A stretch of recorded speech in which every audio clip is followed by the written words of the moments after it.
జరిగినటువంటి సంఘటన చాలా విచారం, దురదృష్టకరం. మరి పార్లమెంటరీ వ్యవస్థలో రాజ్యాంగబద్ధ సంస్థల పట్ల గౌరవం లేని టీఆర్ఎస్ పార్టీ నాయకులు ఇష్టం వచ్చిన తీరుగా మాట్లాడుతూ ఉన్నారు. అసెంబ్లీలో చర్చ జరిగితే వారి బండారం బయటపడుతుందని చెప్పేసి, గత ప్రభుత్వంలో వాళ్ళు చేసిన అప్పులన్నీ బయటికి వస్తాయని చెప్పేసి చర్చ జరగకుండా ఆదిలోని అంశాబాదులాగా వారు కావాలని కుట్ర చేసి ఇలా స్పీకర్ పైన అడ్డగోలుగా మాట్లాడి సస్పెండ్ చేస్తారు. కాబట్టి మనం ఏం మాట్లాడకుండా బయటికి పారిపోవచ్చు అని చెప్పి వాళ్ళు పథకం ప్రకారం చేసిర్రు. ఇలా స్పీకర్ గారిని, స్పీకర్ అంటే ఇలా రాజ్యాంగబద్ధంలో గౌరవమైన హోదా, వారికి ఎంత మర్యాద ఇవ్వాలనో మన రాజ్యాంగం రాసుకున్నాం మనం. అటువంటి స్పీకర్ గారిని అసెంబ్లీని ఈ సొంతమా అని చెప్పేసి ఏకవచనంతో మాట్లాడి మరి స్పీకర్ గారిని కాంగ్రెస్ పార్టీకి ఆపాదించి ఏదో కాంగ్రెస్ పార్టీ నాయకులలాగా మాట్లాడడం చాలా దురదృష్టకరం. మరి జగదీష్ రెడ్డి గారు మరి గత ప్రభుత్వంలో 2 సార్లు మంత్రిగా ఉన్నారు. ఏ మాత్రం సిగ్గు లజ్జ లేకుండా పార్లమెంటరీ వ్యవస్థని పక్కదారి ఇలా అడ్డగురుగా మాట్లాడినరు. ఇలా ఒకే విషయం గమనించవలసిన అవసరం ఉంది. కాంగ్రెస్ పార్టీ అధికారులకు వచ్చిన తర్వాత ఇలా అనేక సంక్షేమ కార్యక్రమాలు ప్రజలు తీసుకుపోతా ఉన్నారు. ఒకవైపు రాష్ట్రం 7 లక్షల రూపాయల అప్పులు ఇలా కాంగ్రెస్ పార్టీ కేసీఆర్ గవర్నమెంట్ చేసి ఇలా కాళేశ్వరం లాంటి అనేకమైన వేస్ట్ ప్రాజెక్టులు కట్టి ఈరోజు ప్రజలపైన అప్పులు రుద్దితే ఆ అప్పులు కట్టుకుంటా చాలా కష్టంతో ఇలా ప్రభుత్వం నడుపుతూ ఉన్నారు. అటువంటి విషయం మరి గమనించి ఇలా ప్రభుత్వం సహకరించేది పోయి ఇలా అడ్డగోలు కూస్తూ ఉన్నారు. ఈ అసెంబ్లీలో చాలా గొప్ప నిర్ణయాలు జరగబోతా ఉన్నాయి.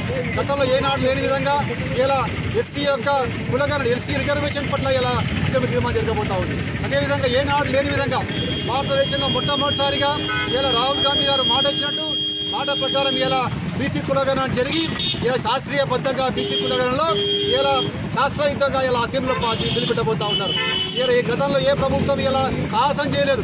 బీసీల పట్ల ఏ ప్రభుత్వానికి మమకారం లేదు. దేశంలోనే మొట్టమొదటిసారిగా రేవంత్ రెడ్డి గారు ఒక సాహస నిర్ణయం తీసుకొని ఇలా బీసీల కులగణన చేసిరు. చేయడమే కాకుండా దాన్ని డ్రాఫ్ట్ చేసిరు. కాగితం దాన్ని ఒక డ్రాఫ్ట్గా దాన్ని నివేదిక తయారు చేసిరు. గతంలో ఎప్పుడో 1931లో నిజాం ప్రభుత్వం ఉన్నప్పుడు ఒక బీసీ కులగణన జరిగింది. దానికి శాస్త్రీయత లేదు. ఆ రోజునటువంటి బీసీల పాపులేషన్ వేరే, ఈ రోజున బీసీ పాపులేషన్ వేరే. ఆ రోజు హైదరాబాద్ రాష్ట్రంలో ఇలా కర్ణాటక ప్రాంతం, మహారాష్ట్ర ప్రాంతం ఉండే. కాబట్టి వారంతా కూడా రాష్ట్రాలు డివైడ్ అయినప్పుడు వాళ్ళంతా అక్కడ వెళ్ళిపోయారు. కానీ మిగిలిన ఈ యొక్క తెలంగాణ ప్రాంతంలో బీసీల కులగణన జరిగినప్పుడు ఎందుకు మీకు కడుపునొప్పి చెప్పి నేను మాట్లాడుతూ ఉన్నాను. గతంలో కేసీఆర్ గారు చేసిరు కులగణన చెప్పేసి ఇలా ఒకే రోజు ఇలా కులగణన చేసి ఆ కులగణనలో మరి ఏ మాత్రం శాస్త్రీయ పద్ధతి లేకుండా ఎక్కడ డాక్యుమెంట్ రూపొందించకుండా ఎక్కడ వివరాలు వెల్లడించకుండా దాచిపెట్టుకొని ఇలా మాట్లాడుతూ ఉన్నారు. కులగణన, బీసీ కులగణనని మీరు క్వశ్చన్ చేసినప్పుడు మీరు ఆలోచన చేయాలి. గతంలో ఏ ప్రాతిపదికన మీరు మాట్లాడుతూ ఉన్నారు, ఏ ప్రాతిపదికన బీసీలు తగ్గించి మాట్లాడుతూ ఉన్నారు. ఇలా బీసీలు గర్వపడతా ఉన్నారు. గతంలో 27% ఉన్నటువంటి బీసీ ఇలా 40% పోతా ఉన్నారు. రిజర్వేషన్లో వాళ్ళు ముఖ్యంగా ఇలా విద్యలో కానీ, ఉద్యోగాల్లో కానీ, రాజకీయాల్లో కానీ వాళ్ళ పదవులకు ముందు పోతా ఉన్నారు. కాబట్టి అది చూసి అడ్డుకోలేక టీఆర్ఎస్ పార్టీ వాళ్ళు అడ్డుకుంటా ఉన్నారని చెప్పి మనం చేస్తాను. కాబట్టి జగదీష్ రెడ్డి లాంటి నాయకులు ఇలా బీఆర్ఎస్ పార్టీలో ఉండడమే కాకుండా ఇలా అసెంబ్లీలో, గవర్నమెంట్ అసెంబ్లీలో ఉండడం చాలా సిగ్గుచేటు. కాబట్టి మేము డిమాండ్ చేస్తూ ఉన్నాం ఇలా ప్రభుత్వాన్ని ఉంటే వాటిని బర్తరఫ్ చేయాలి. కేవలం ఒక అసెంబ్లీ సెషన్కే కాదు, వాళ్ళ శాసనసభ్యులుగా ఈ పూర్తి శాసనసభ్యత స్థలాన్ని కూడా బర్తరఫ్ చేయాలని చెప్పేసి నేను డిమాండ్ చేస్తా ఉన్నాను. అదేవిధంగా టీఆర్ఎస్ 10 సంవత్సరాలు పరిపాలించి వాళ్ళకు రాజరికం పోయిందని వాళ్ళు బాధపడుతున్నారు. వాళ్ళు 10 సంవత్సరాలు కూడా రాష్ట్రాన్ని అప్రపాలు చేసి మళ్ళీ దానికి సమాధానం చెప్పాల్సి వస్తుంది. వాళ్ళు చేసిన అప్పులు కూడా ఏ రకంగా కూడా ప్రజలకు ఉపయోగం లేవు. కాబట్టి దానికి సమాధానం చెప్పాల్సి వస్తుందని కేసీఆర్ అసెంబ్లీకే రావట్లేదు.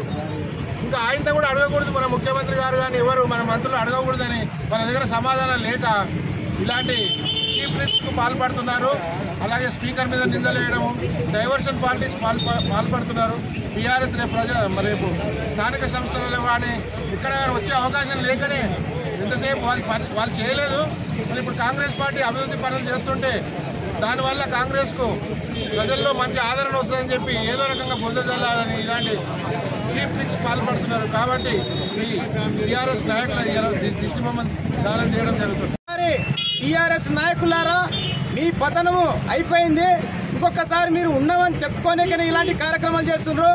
ఒక దళితుడైనటువంటి స్పీకర్ గారిని అనుచిత వాక్యాలతో మాట్లాడడం చాలా సిగ్గుచేటు. ఎందుకంటే ఆనాడు రాజగోపాల్ రెడ్డి గారిని కూడా బహిష్కరించారు అసెంబ్లీ నుంచి. ఏ రకంగా మీరు బహిష్కరించారు చెప్పాలి.